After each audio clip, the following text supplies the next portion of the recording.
Hey everybody, welcome back. It's Tom Cassidy and Charles Cassidy. We're talking about the framework for exceptional teaching. It's about developing the characteristics of exceptional teaching over time, using the marginal gains, just one thing at a time, a little bit at each time. And we're talking about the characteristics. The first one, Charles, is this idea of self-belief. And how we're going to talk about it is really, so say what the principle is, and then we're going to talk about why it's in the framework, and then we're going to talk about how to do it. But what's your just overview thing on the importance of believing in yourself? Well, I suppose my first reaction, because this was one that you brought to the table, the idea of self-belief, is it sounds quite doesn't sound very practical. Yeah, just telling someone to believe. Sounds a bit lame, doesn't it? Yeah. And it's right in the middle of the framework. So I think we're going to need to give some justification for why we feel this is so central, because it does have a sort of an American-esque quality to it, doesn't it? Not that there's anything wrong with that. Some of us are married to Americans. Both of us, in fact.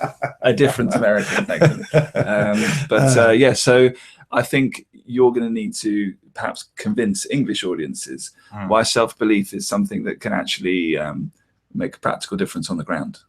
Yeah. Okay. Well, my the work that I do that extends outside of teaching and to do with sort of mind control or mind mastery is very, very clear on this. That a lot of the time we are looking for things that have happened to us in our past to make our identity, and for we see ourselves as not very confident or as good or bad as a result of things that have happened.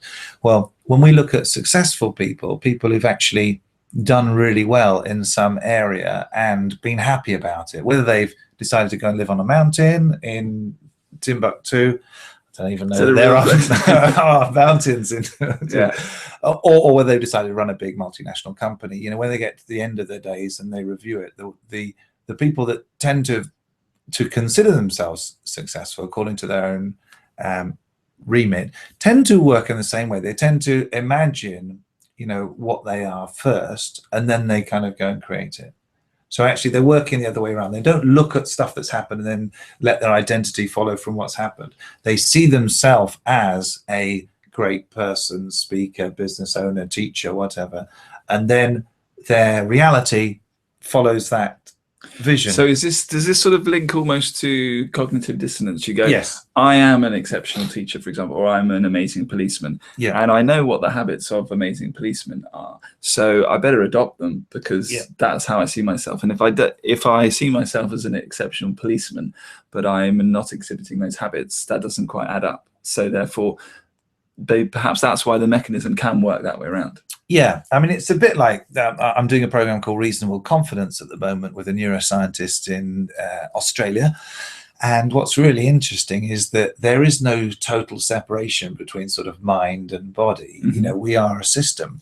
And one of the things that he talks about for confidence is exactly that same thing. Actually do the physical things that are associated with being confident, and that physical, your brain is going, oh, well, I'm manifesting these physical symptoms. I'm standing up straight, I'm smiling, I'm doing these things. Oh, that wouldn't be happening unless I was confident. So therefore I must be confident. And then it adopts the feeling of confidence. And not just Tom and Charles sitting together, in a flat in London, just like talking BS. The evidence that we've got on this is very, very compelling, that if you change the physical side, you can actually feel and then end up doing better. I remember hearing about a study with people watching cartoons with a pencil in their mouth. Yeah, that's what he's talking about. So if you have a pencil in your mouth which forces you unconsciously to smile, you will find things more amusing. Yeah. And I think there was I don't know how they got them to frown. Maybe they poked them in the face or something.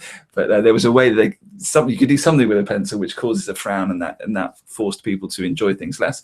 So what it's saying is that it's not just the thoughts followed by the physical reality. The physicality it works backwards as well. So essentially by behaving in certain ways, you will develop the thinking that goes with it. And so this is kind of a decision, right? What we're saying is that when it comes down to how to actually do it, you need to. Why are you listening to this program? Because you want to be a better teacher, right? You want to develop the characteristics of exceptional teaching. So that's important to you. If it isn't important to you, don't do it.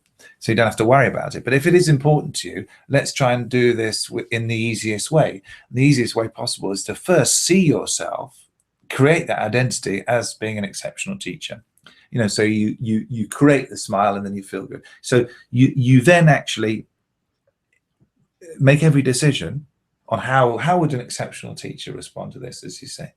What would be the things, how would someone who sees themselves as great in this context, how would they respond, how would they behave? And it's really simple. You just sort of, first of all, you just notice what thoughts you're having already, and then see whether that's going to fit in with your choice of your identity, which is to see yourself as exceptional. And then you just say, well, first of all, you notice, and then if what you're noticing is consistent with that and it's helpful, then great, do it. If it isn't, do something else. So it's really actually easy to notice, because there's stuff happening all the time. You've always got thoughts. Oh, I'm not going to be any good at this program. Oh, this class is going to be difficult. I'm not sure. Oh, I'm feeling quite tired. Hang on a sec.